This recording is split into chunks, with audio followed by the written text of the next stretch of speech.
We shift now from the EC level and the strategy to the member states. You know, of course, ladies and gentlemen, that EJP SOIL works with a strategic committee of program owners, and each program owner represents a member state. We have 24 in total.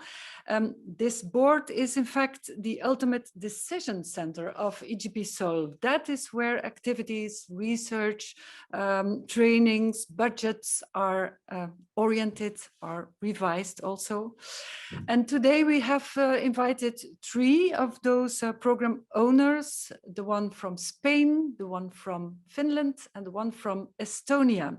I really wonder how member states try to realize this idea of more healthy and resilient soils under climate change pressure.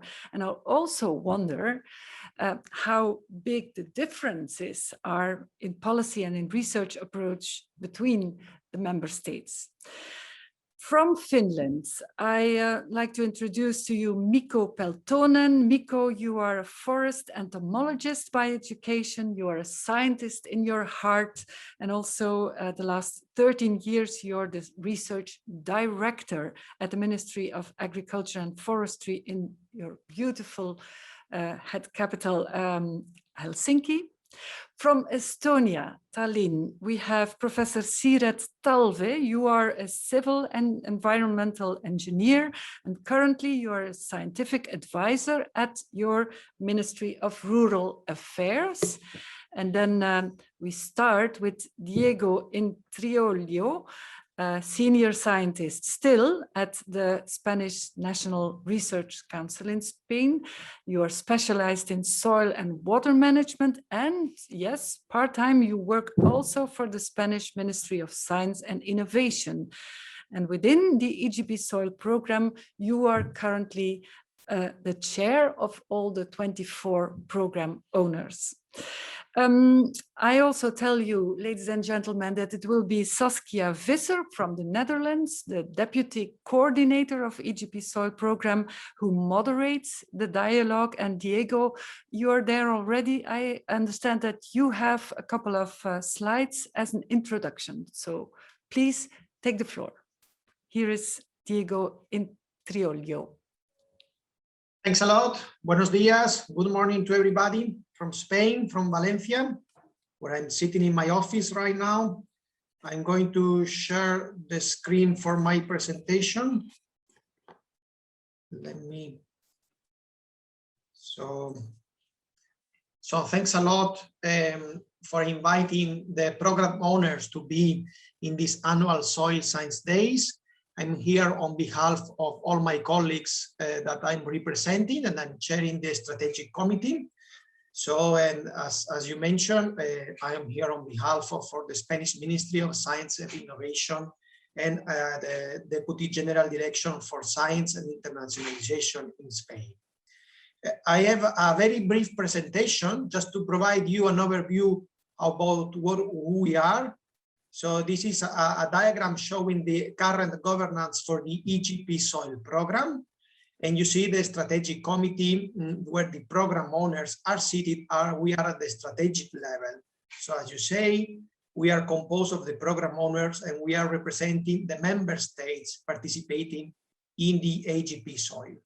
We don't have a research performing role. We do have a more guiding role and advising on the strategy, and our goal is to ensure that the EJP SOILs are met and that they are fully aligned with the EU, the additional EU programs, and our national programs. So this is our main role. The next slide I have. Yes, so basically we are national ministry regional authorities responsible for defining, financing, and managing programs carried out at our national level, but also at the regional levels. The member states, just to remind you, at the EJP, we are also co-founders for this program together with the Commission, and we do appoint the program owners. We appoint the program managers that are actually performing the research activities. So we are the ones that we are giving the mandate to the program managers to perform the research activities based on our knowledge, on our scientific community in our countries. Again, we ensure the proper alignment with the national activities and also the proper alignment with other international research and innovation activities. For instance, the new partnerships that are going on within Horizon Europe. Indeed, we don't perform any research activities, of course, but we shape the program and the annual work plans, taking into account our general needs and face with change. And with this, basically, I finished my presentation, and I just wanted to give you an overview of what we are and what we do within the EJP program. Thank you. Okay. Diego, thank you very much for giving this introduction on the role and the responsibilities of the program owner. And I think now it's just time to have a little bit of debate, a little bit of discussion on what is currently going on in the countries, what is currently in the different countries that we have represented here, or maybe in the different regions. The main focus on related to agricultural soils on the climate change, and how does that resonate and relate with the ambitions as were previously described in the Green Deal? Miko, I would like to ask you to answer this question first, and then see how we move on from there.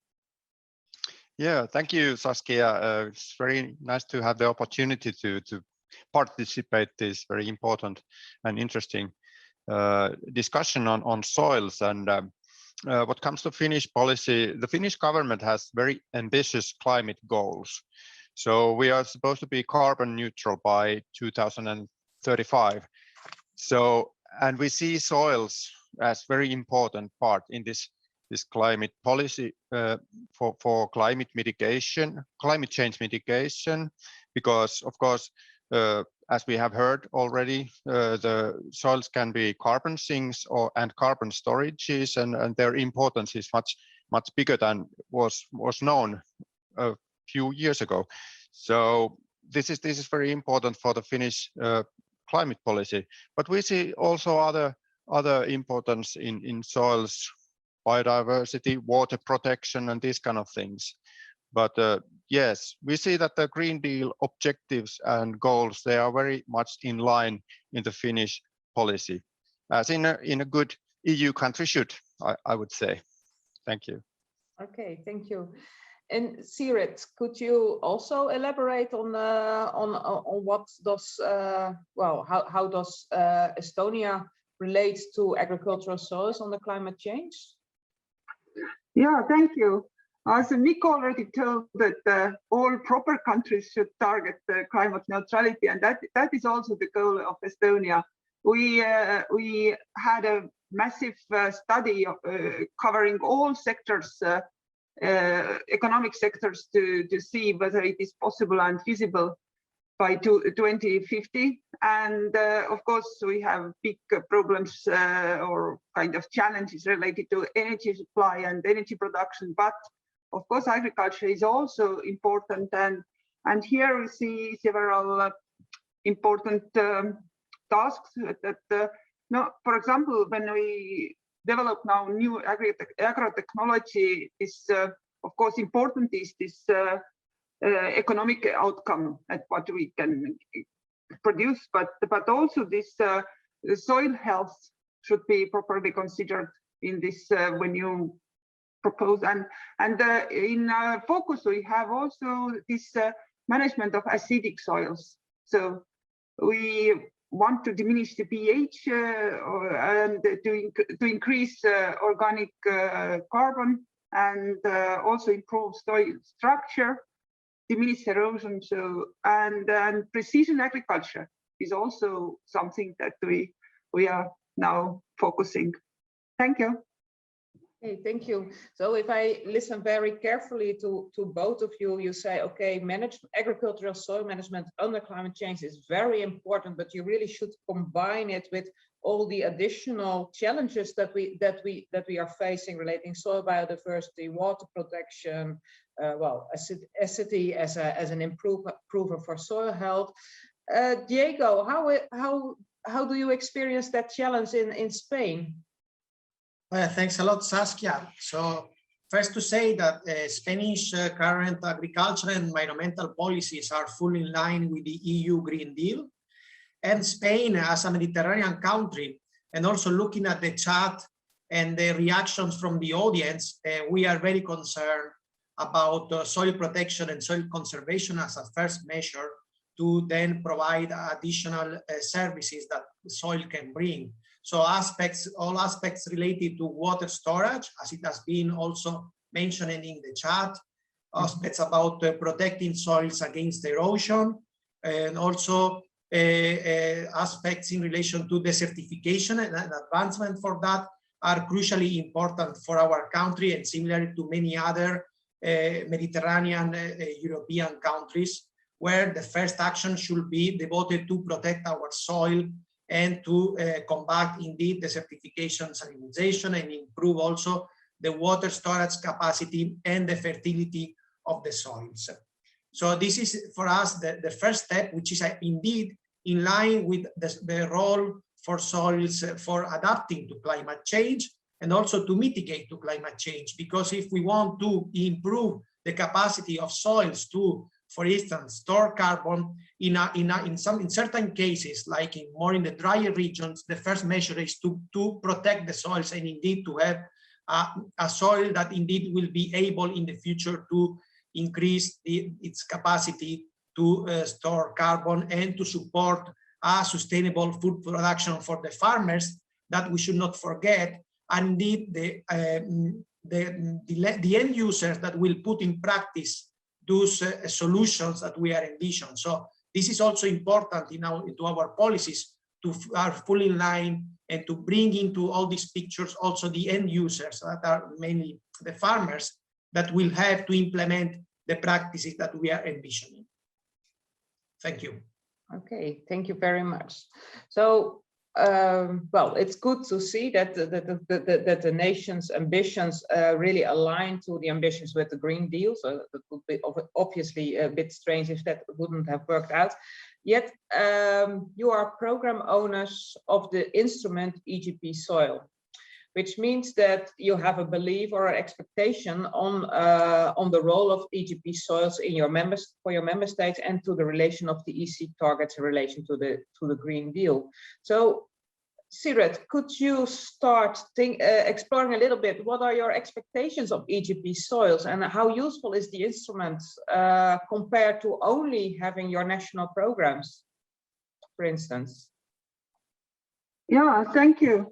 I think that the EJP SOIL is very important because this cooperation of scientists from different countries, it is a big advantage for our, Estonia is a very small country. And so our scientists get excellent possibilities to cooperate, to exchange. And that is very, very important. But also next to this EJP SOIL, we have several other cooperations going on. We already had very good presentation about this soil and food mission by Joint Research Center. But also I would like to underline the importance of EU partnerships. But currently, this ongoing Horizon 2020 partnerships like SUSCROP and especially this circularity call that will be launched by different ongoing partnerships are very, very, very kind of focusing also on this climate impacts and also soils. But in the new Horizon Europe partnership on biodiversity, there is one important kind of priority is this biodiversity for supporting sustainable agriculture.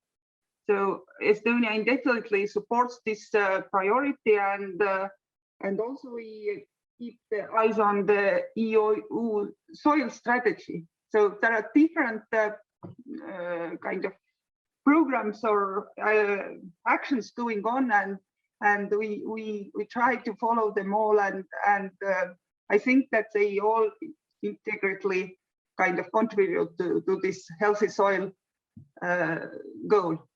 Thank you. Okay, thank you.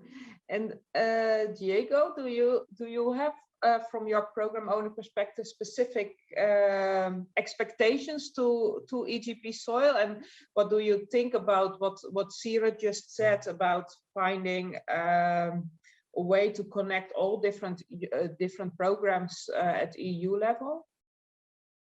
Sure, we have a lot of expectations because with the challenge we are facing is enormous. Basically, we are asking our soils, thus seem to what has been said in the keynote speech, are a key, if not the main variable and role as a main role for the agroecosystem function. So we want our soils to have the capacity to provide more and more ecosystem services, and at the same time to have the capacity to mitigate for climate change, so to increase the carbon storage capacity. This challenge is enormous, and we feel that we have to work collaboratively at the European level and to put together all the knowledge from scientists and practitioners into common programs. So for the EJP SOIL is basically a good opportunity to combine the expertise in these relations. And for instance, we would like to see more harmonization in the data collection. That will be very useful. Also in the framework, for instance, of the new European Soil Observatory instrument that has been mentioned. Also, the research methods could be aligned in order to obtain at the end more comparable results among different countries or among different experiments, for instance. But also, we see that the EJP has a main role for gaining a new basic understanding of some processes. For instance, it was also mentioned the role of soil biodiversity. There is, we believe, quite a lot of information about biodiversity, but actually what is the functional biodiversity? What is actually this biodiversity making for the agroecosystem function?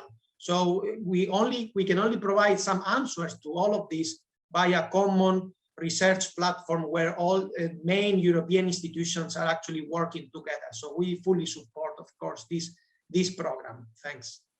Okay, thank you. It's nice that you have this big ambitions and that you see it, because it's not only scientists to do the research, but to have this good connection with the policymaker, program owners, the policymakers, to make sure that it also lands into it. So, Mikko, what are your expectations of EJP SOIL? And maybe you could find a little bit touch upon one of the points that Diego made about alignment of research methods, the importance of those elements. Yes, I think it's important to team up and join forces, because different countries might have different strengths and weaknesses in their research and innovation. For example, I would say that in Finland, we are very good in organic soils, because we have lots of organic soils, and we have really invested in finding out how to manage the organic soils so that we are not causing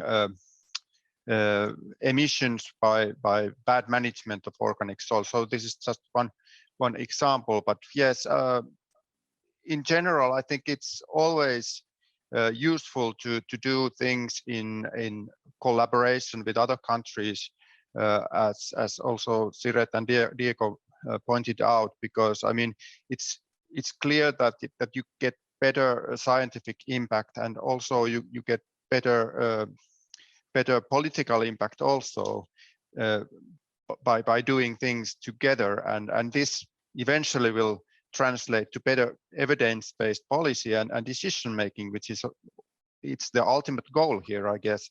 And in this way, it also, you should keep in mind that it's not only the policy and decision making, but also the sustainable development of industries to make things better. And in this way, it can translate also improved life quality of citizens. So we are talking about really big things when we are talking about these soil questions and international collaboration. Thank you. And I think this makes a nice bridge to my last question that I would like to exchange with you, because EJP SOIL is a scientific program, so most of the program managers are representing research institutes. We are not an extension program, but we should eventually try to reach adoption of sustainable climate smart soil management. So also, Diego, you mentioned something about the importance to reach well, the users of the soil, the managers of the soil. So what, in your opinion, EJP SOIL needs to do beyond doing only research to facilitate this adoption towards sustainable climate smart soil management? Diego, could you start addressing that question? Yeah, of course, this is crucial, as it has also been said, that indeed the research solutions that are determined by researchers in the academy can be then implemented into ground, and for this implementation, so basically we need to involve the end users, we need to involve the private companies as well, of course, and also other relevant stakeholders that could make this happen. So also touching aspects in relation to governance for soil, governance for water, that could also facilitate indeed the adoption of the envisioned solutions. For this, in my opinion, the EJP SOIL will have to take into consideration further activities, and the mission soil is the main one probably. So it's a very nice opportunity at the end to connect the research findings that the researchers will obtain with the EJP into the mission activities, because the mission will facilitate at the end the involvement of the end users, private companies. So I think this is very relevant to have now a further mission very related to the EJP SOIL activities that could help the transition from the research to the final application, all of these activities. And that's actually some work that we are currently doing at the member states level to find a proper alignment between the EJP SOIL and the soil mission. Thank you. Okay, thank you. And Miko, you already touched a little bit upon it. So do you have an additional idea of what EJP SOIL needs to do to facilitate or to reach towards the adoption of sustainable climate smart soil management? Yes, I agree with what Diego just said, but in addition, I think what we actually would need is to somehow synthesize all the scientific information which we get, and how somehow find ways how to articulate my main findings in a way that could be used in political processes, but mostly I guess, or more importantly, in business and in farmer level and in company level. So we should find ways to bridge the scientific knowledge and the practical activities. So this might be a challenge where this EJP activity might help us, maybe.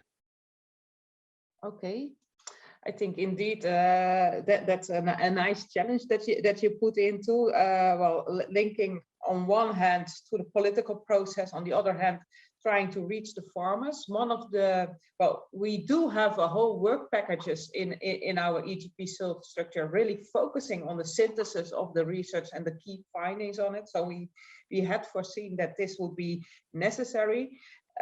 Sigrid, a question to you related to this point. We have set up what we call national hubs, being at the national hub level, the relevant soil stakeholders in available, to advise us, to guide us, or maybe also to express or to extend the knowledge to it.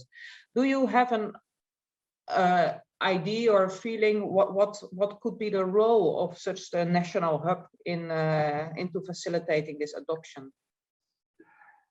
No, I think that very important challenge that is really difficult even is to get the message to the public. That is really because public has very low understanding about the soil, that it is a lot of living organisms, because you don't see it by your eyes, and so I think that get this scientific message translated into the messages that are understandable for wider public, that is really something important we should also always consider, because we should address this all issues coming up from science, what we have found, and also this future political goals. The implementation is not in hands of politicians or officials or even scientists. We need this society to come along to understand the issues and to contribute. So I think that is the main kind of difficult task, that where also scientists can help to really find the messages that could be easily explained and understood by public. Yeah, thank you all three of you. If I would like to summarize the messages that we just shared to us, I think, well, in all countries we find soils to be very important and play a crucial role to reach our climate goals, with Finland having the ambition to be even carbon neutral also already in 2035, which is quite early, so impressive in my sense. And soils have a very important functions, not only in climate, but also in other, well, challenges related to biodiversity, water protection. We see that EJP SOIL has a crucial role to play by in its connection to other EU partnerships and other EU instruments. And well, we have to have close alignments to the soil mission, and I think, well, also the future of the further of the program, you will see that we have tried to make these close linkages to the soil mission already, and then we have the challenge to make sure that the knowledge that is generated in EJP SOIL is not only being transferred within the scientific community, but really make sure that we have the ambition to reach out to all different stakeholders that we have within EJP SOIL, ranging from, well, policy, farmers, companies, to all the citizens who need to become aware of the potential of a role of soil, and they can bring it to us. Okay. So thank you very much for your contributions, and I would like to give the word back to Greet. Yes, thank you very much, Saskia Visser, for this redundant resume. I was preparing some resume as well, but I won't repeat it. Saskia Visser, I tell everybody, is from the Netherlands. Professionally, you are leading the program about circularity and climate neutrality. And of course, at the same time, you are co-coordinator in our EJP SOIL program. Thank you very much for the interviews with Diego, Siret and Miko.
Next perspective, ladies and gentlemen, what about society? What about the organizations, the enterprises?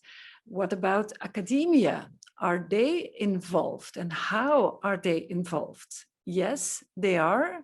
We have an advisory board because we want the internationally active stakeholders and the international scientific community to know us, to follow us, to advise us, and even to modify our choices, our priorities, our roadmaps.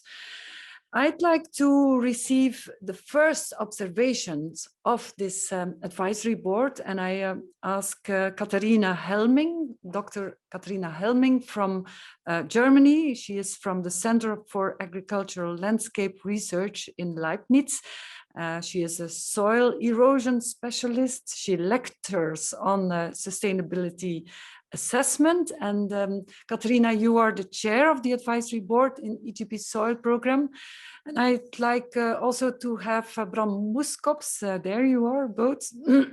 Bram, you're from Belgium and you represent the societal and the sector stakeholders. I understand that you prepared your presentation until last weekend. I give you the floor. Yes, good morning. Thank you very much, Gret, for this very nice introduction. And I try to share my screen with you. I think this is this one. Very nice. You can now see it, hopefully. Yes. Yes. So the advisory board actually was asked to give some expectation towards the EJP from stakeholder and science perspective.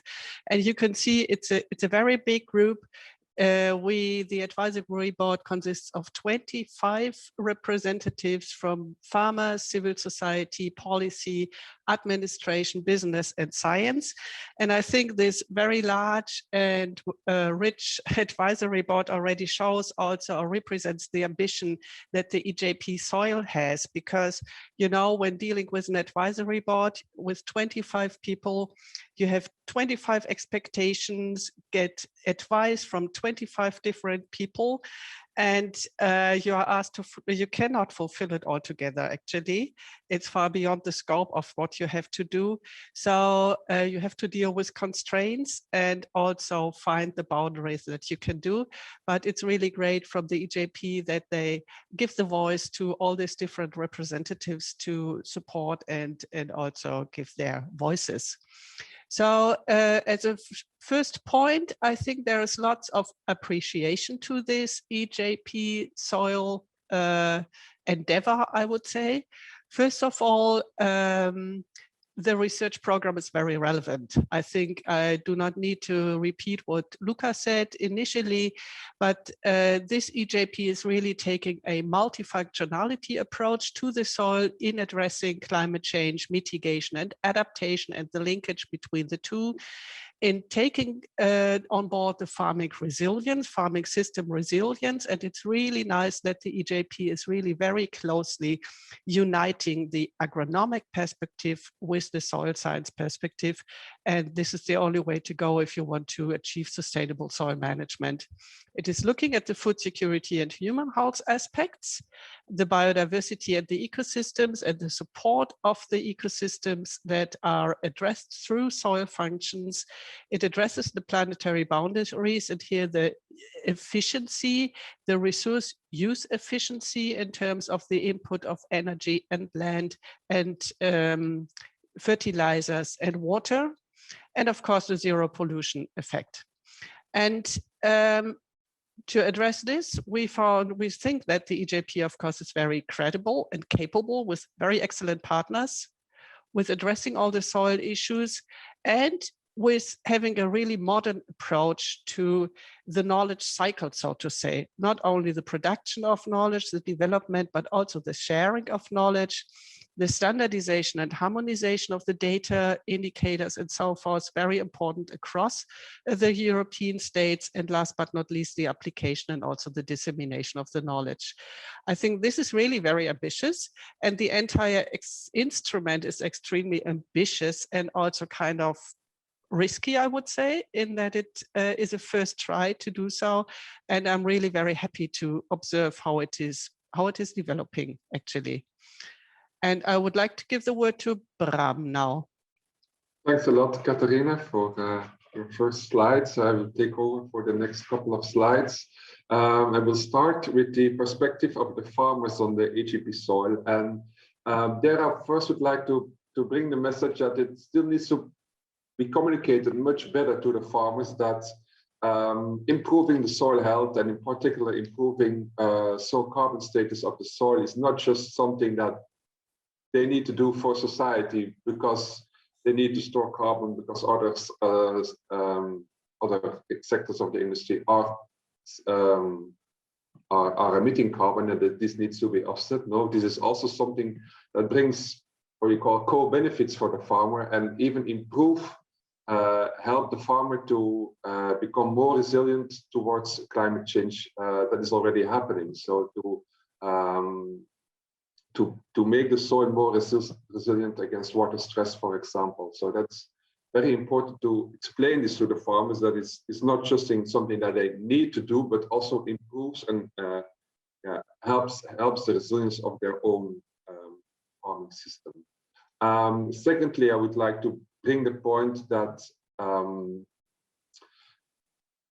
conservation tillage and other measures to improve soil health and to prevent erosion and so on, they should not come together with an increase in the use of chemicals, referring in particular to conservation tillage practices, where these often go with an increase in the use of glyphosate. I was just reading on Twitter yesterday a bit and was following a conversation between an organic farmer that was plowing the soil with a conservation tillage farmer, but that was using glyphosate. And this is, I think, a false opposition between two systems.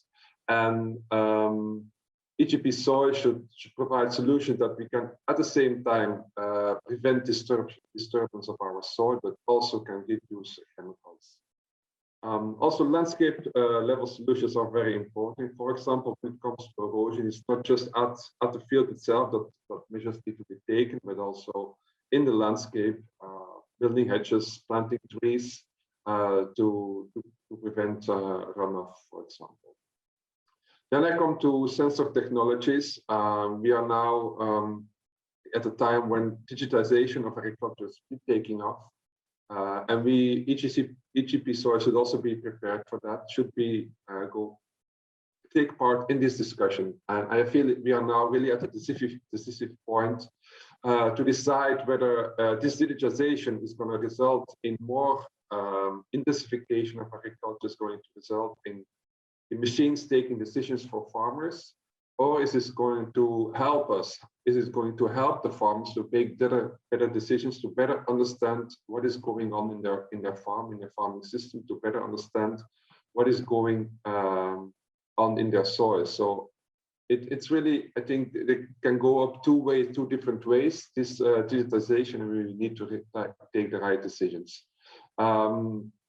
Sensor technologies can be developed for water monitoring, irrigation, drainage, that are still, I think, the easy sensors. More complicated already becomes when we want to know the nutrient status of soils, and then we can even think further to really understand the soil life, to understand all the soil processes, and which sensors do we need for that, to measure this, and how can we use all the data that comes from it to support farmers to make better decisions. And again, it's very important that all these guidelines, all these decision support systems are not prescribing the farmers what they need to do, because there is really a high diversity of farmers, and every farmer has its own system, and they need to be supported to take the right decision for their farm, instead of being prescribed what needs to be done. Can you go to the next slide, please, Katharina? Then I go to the civil society perspective. There are two main things that I would like to convey. The first is that, as the previous speakers already explained, this it really needs to be explained to the public why soils are important. And I think here one element I would like to bring in is that healthy soils are produce in the end healthy food. A healthy soil that is not just a container for lots of nitrogen or lots of phosphorus, but can also contain a lot of micronutrients, which micronutrients would be taken up by the plant and then result in nutritious food. And it's important that the whole value chain understands this, and that also food processing companies, retailers, understand the value of this, can communicate this to the consumer, but also can reward farmers for the efforts they are doing. Secondly, I would like to say a few words on carbon sequestration. I already explained on the previous slide that we, of course, fully support the need for carbon sequestration, and also that farmers need to be rewarded for the efforts they do to sequester carbon in the soil. But at the same time, would like to warn for a market, possible negative side effects of carbon markets, in that other industries are looking for soils, are looking for fields where they can offset their carbon, where they look for the most efficient ways to store carbon without taking account of the farmers who owns the soil. Going to tell farmers what to do, which then would lead to less autonomy for farmers, or if companies even would start buying soils, which is actually already happening in the global south and leads to new forms of colonization. So this is something we need to prevent. Then I can go to the next slide on the policy perspectives. Yes, there are many initiatives going on soil. As a stakeholder, it's often, even for me, difficult to understand how everything links together. I feel that everybody's talking about soil.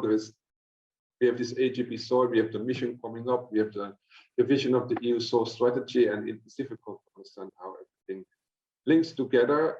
So really, and also which direction are we really going to?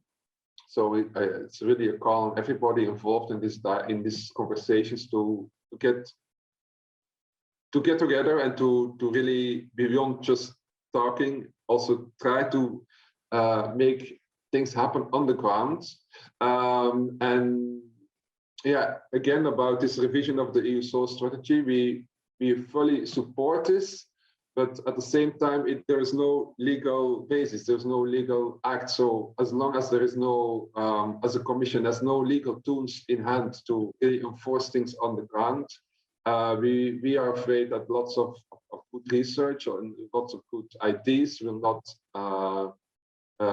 happen. And still the main instrument that can make things happen on the ground is a common agriculture policy. It has a lot of good instruments, but it offers opportunities to support farmers to adopt better practices.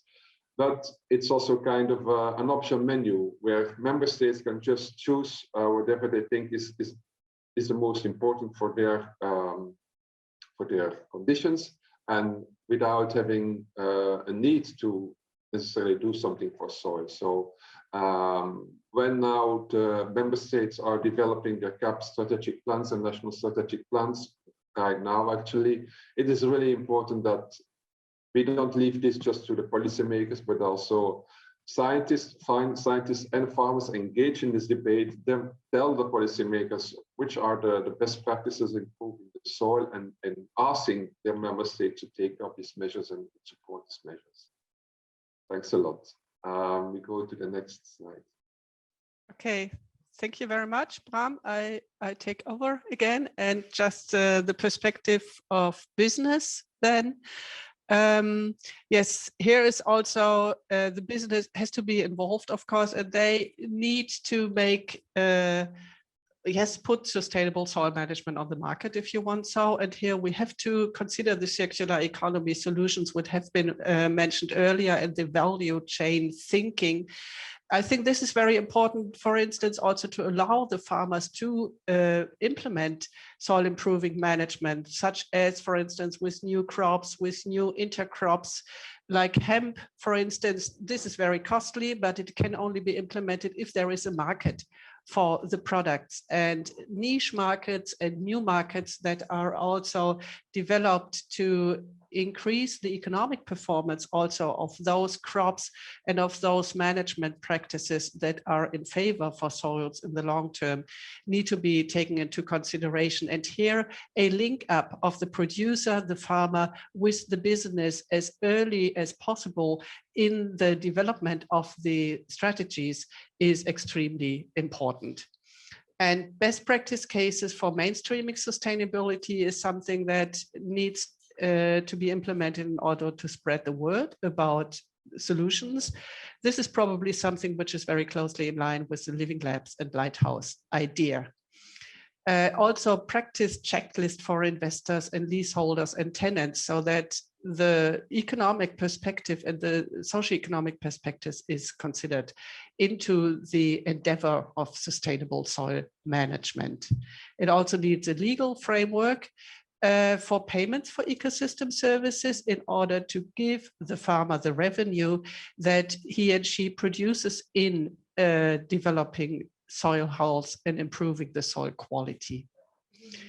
On the perspective of academia, there is many things, of course, and the soil carbon issue of measuring, reporting, and verifying system, and the development of these approaches is a thing where we expect EJP Soil to develop a major breakthrough. Also consider specific soils such as Chernosims, Phaosims, Castanosims, plug soils that have their specific processes that need to be considered. And for a soil improving management, all threats need to be addressed if possible, including salinization, compaction, organic matter decline, of course, and also a fair share of funds for different farming systems. Organic, conventional, and also specific cases should, if possible, be addressed. On the data, I think EJP Soil is playing a big role there in making data accessible, not only soil data, but also in particular soil long-term field experiment data and soil research data that also can be used for validating experiments and for outscaling experiments to a larger area and to different regions. And this also includes the harmonization of data.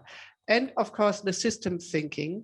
Look into the entire system, look into the trade-offs and synergies of soil improving management, and also develop indicators along the causal chain, not only soil state indicators, but also driving force and pressure indicators and impact indicators in order to understand the full systems of soil in relation to all the societal targets. Okay, and my last slide. There are also some items to be observed, we think. The advisory board that was intensively discussed at the advisory board meeting also. Still, the EJP Soil is so large and is so ambitious, but it still has a big bias on natural soil science. So there might be the opportunity to link up with agronomic sciences, socio-ecological sciences, economic sciences, policy sciences, and sustainability sciences, and also link up with business, civil society, farming, and policy, and consider the full coverage of European regions, and also consider relevant expertise outside the consortium for specific items that is not covered within the project. And the global footprint was something that was addressed and also elaborated by Bram already. Okay, that's all. Thank you for listening. Thank you very much. I heard concerns about digitization and even artificial intelligence and where it will bring us in relation to sustainability. I heard suggestions to bear in mind concerning characteristics of the final plant products. I heard the need of market and businesses to be engaged. The word economy was dropped strategically. I heard much more. Thank you very much, Bram Moeskops and Catharina Helmund, respectively the co-chair and chair of the advisory board.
Now we have nearly reached the moment of a short break, coffee break, etc. But dear participants, as you were posting quite some interesting remarks and suggestions and questions, I invite now our Deputy Coordinator Saskia Visser again to have a resuming first debate, or second debate already, with the former speakers, Luca Montanarella, Diego Intrioglio, and Catharina Helming again, and Bram Moeskops. So stay there. Are you there already, Saskia? Are you ready?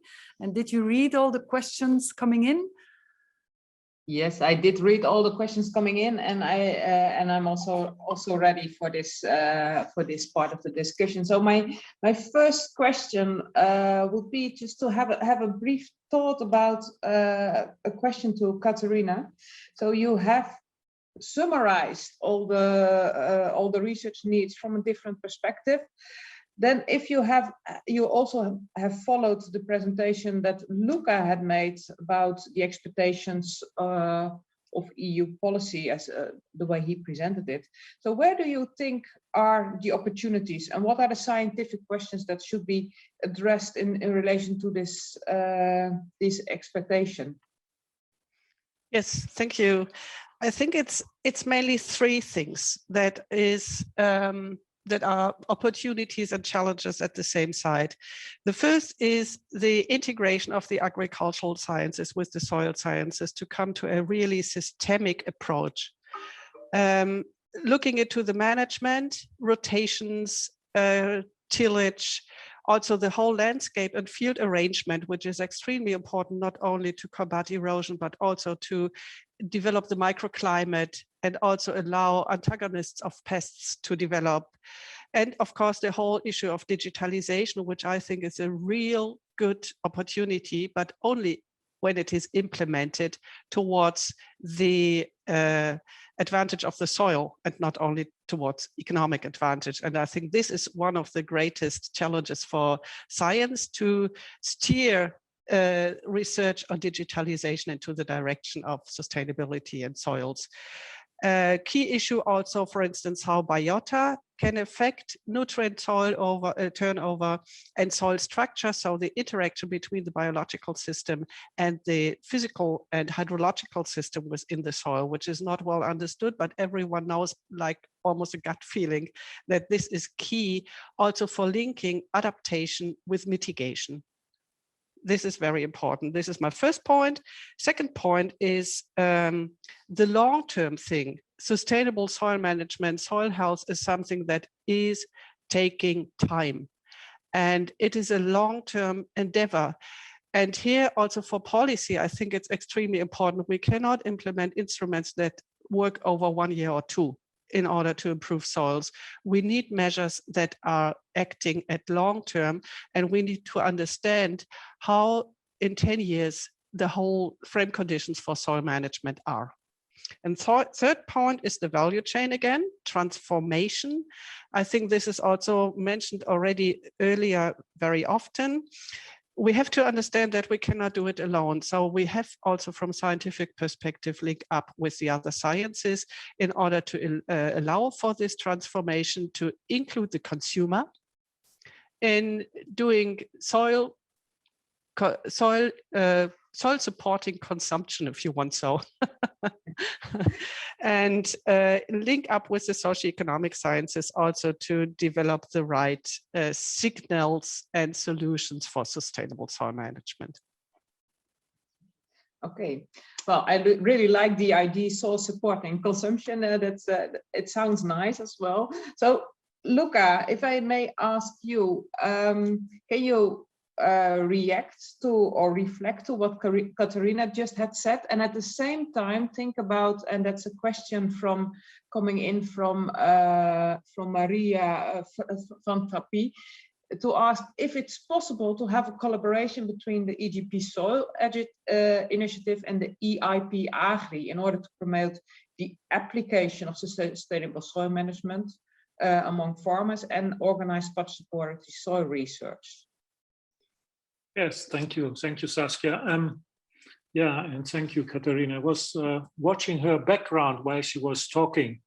about having transdisciplinary or interdisciplinary approaches. She has a background which shows exactly the problem.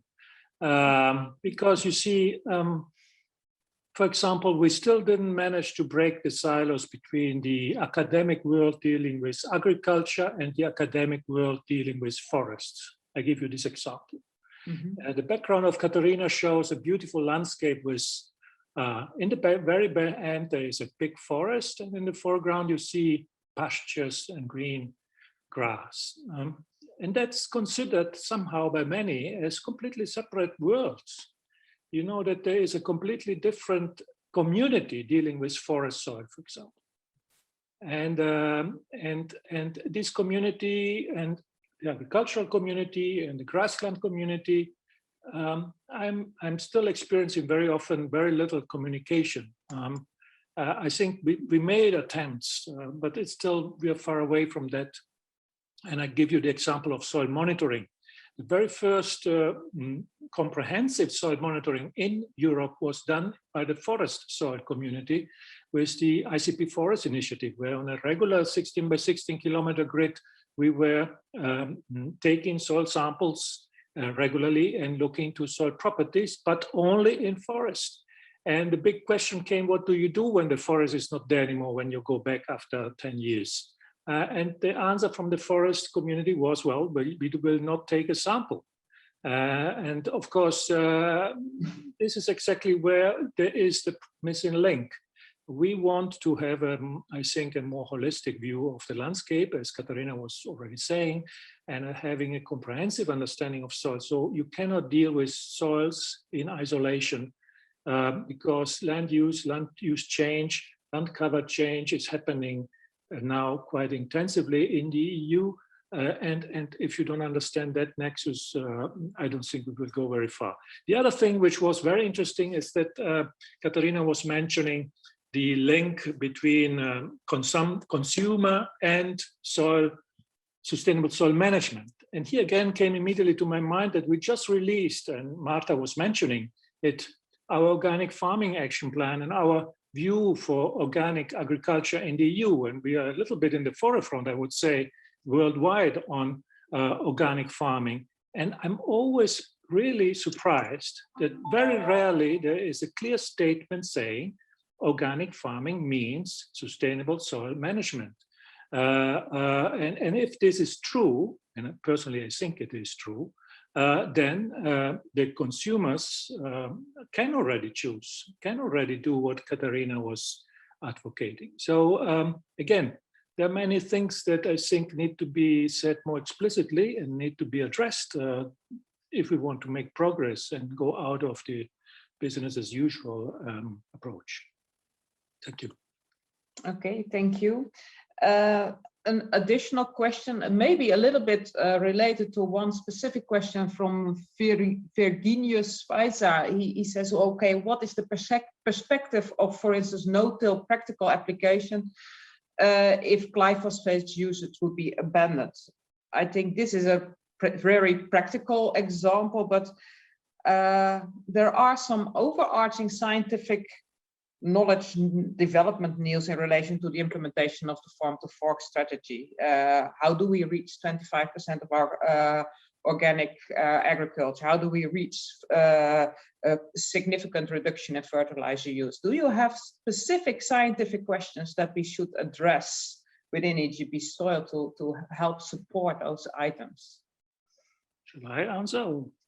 Yeah, Luca, and then maybe also the issue of glyphosate in conservation agriculture, so-called conservation agriculture, or reduced tillage or no tillage.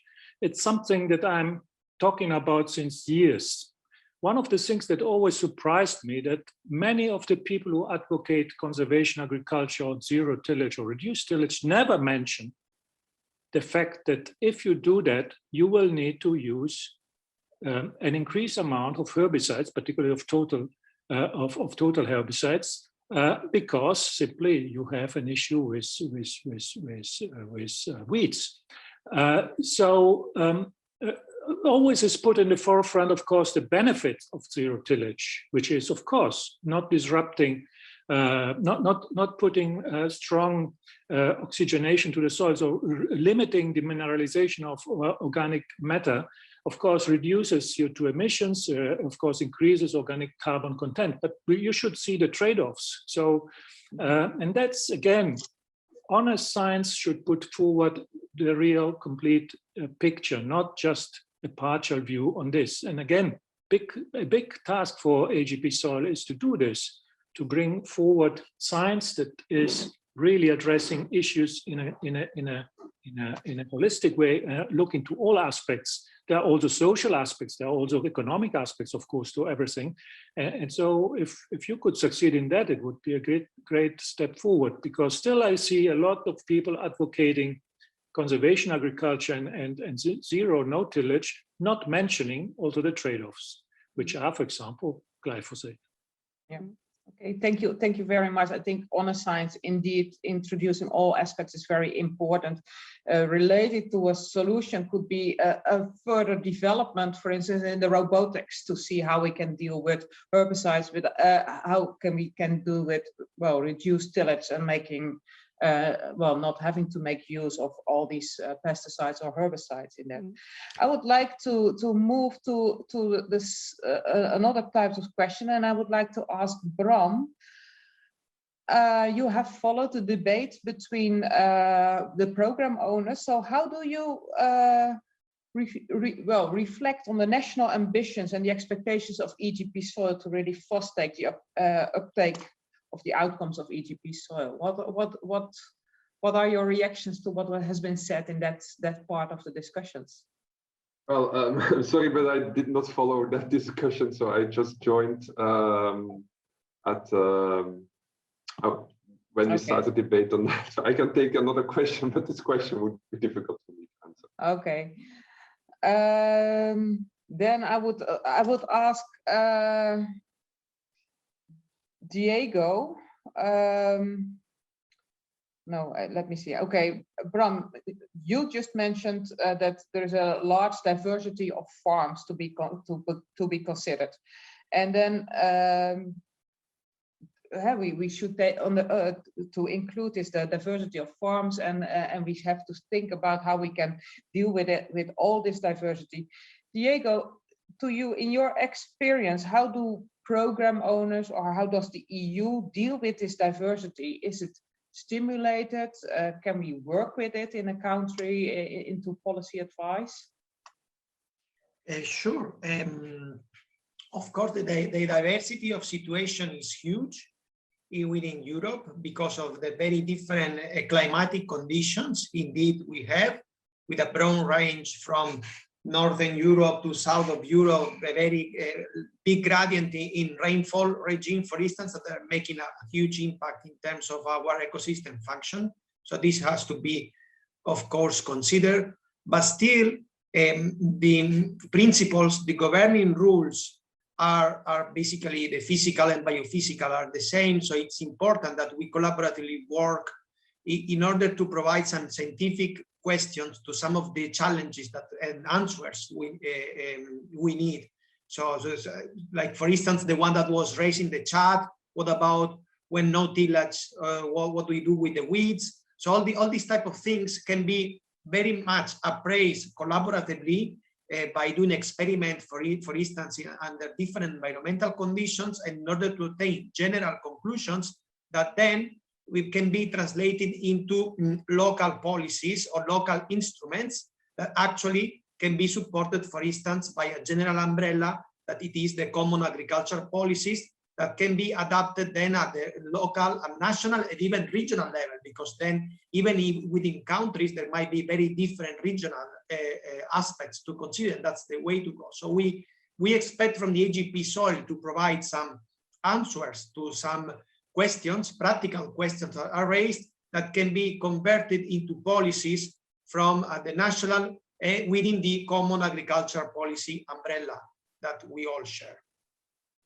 Okay, thank you. Bram, how would you react on what Diego just said, and at the same time include in your response the need for, well, this whole diverse range of farmers, but for the long-term goals from a policy perspective? Well, yeah, I agree that we need solutions for all kinds of farming systems, organic, conventional, but also considering the wide diversity of climates in Europe. So I see in the chat, for example, now soil cover is one main thing to improve soils, and can also say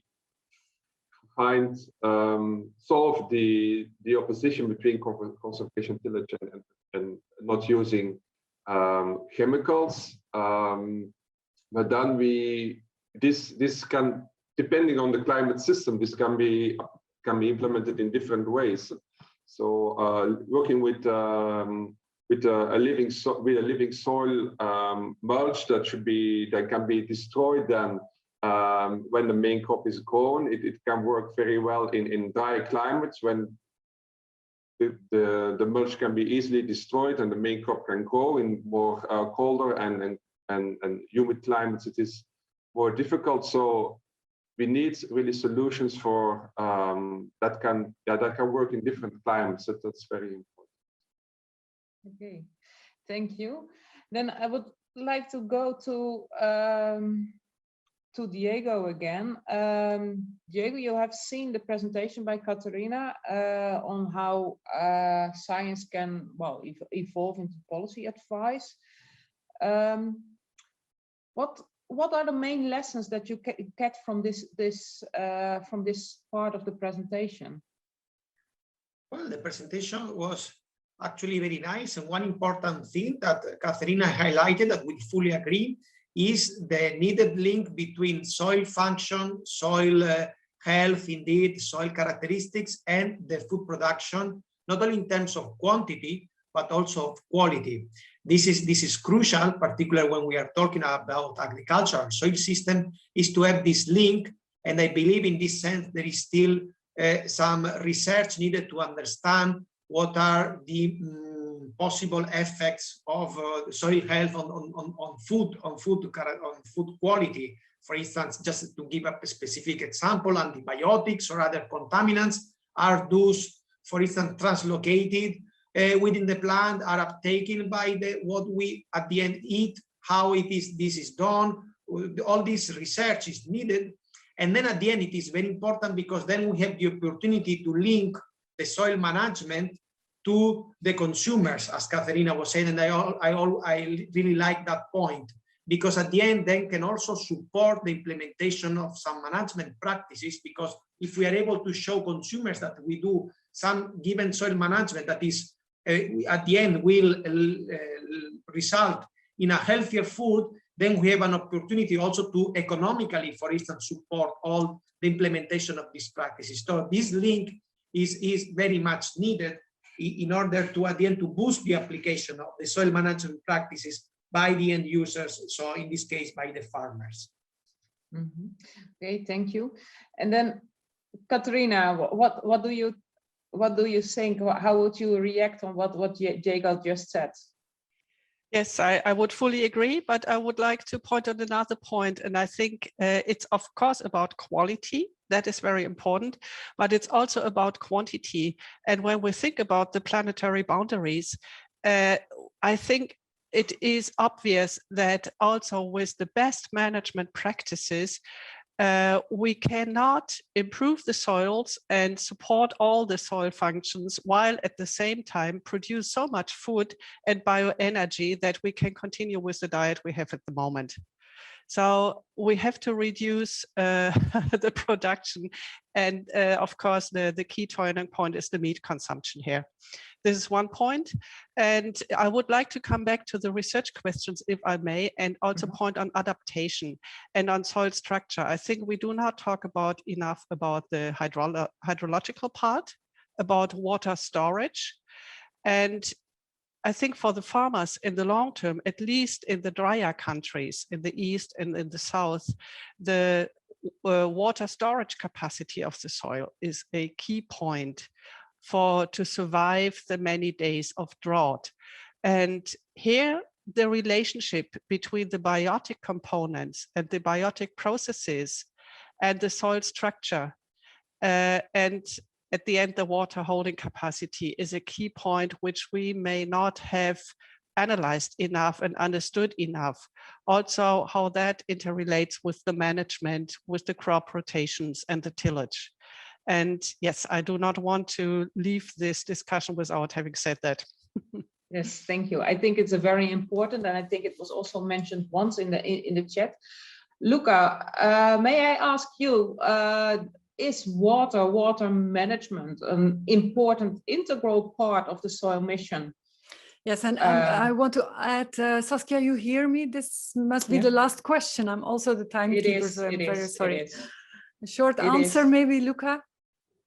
Well, certainly, I mean, water holding capacity of soil is crucial if we want to consider soils into all the issues related to drought management, and particularly in all the issues related to the fact that the EU is affected by desertification. I mean, we should not forget we have ratified the Convention to combat desertification, and several of our EU member states are considered affected countries by desertification. So the water holding capacity of soils is crucial to manage droughts and to manage extreme situations that Katarina was already mentioning, mostly in the Mediterranean area, but also in some Central and Eastern European countries. So this is a well-known nexus between water and soils. I mean, I think it's crucial. Thank you, thank you. So I would like to, with this, thank you all for participating in this panel discussion. I think we have managed to answer some of the questions in the chat, not all of them. If I would summarize what has been said, I would say we are in need of a deeper understanding of a range of processes related to soil. Therefore, we need to collaborate beyond our own soil sciences, and even within the soil science community we need to work on, and we need to apply a systemic approach to our view of how the world looks like, and to include that into our soil management research. Yes. I think there will be a room for a whole range of different agricultural systems, but in our science, in the way we find solutions, we have to be honest. We have to show the positive impact, but also really clearly state what are the negative trade-offs in relation to that, such that people could choose which type of farming systems to be used. Okay. Well, we need to address water management and adaptation as an equal important and crucial element related to climate mitigation. And with that message, I would like to end this debate. Thank you all very much, and Greet, the word is up to you. Thank you very much, Saskia Visser, for this wrap-up.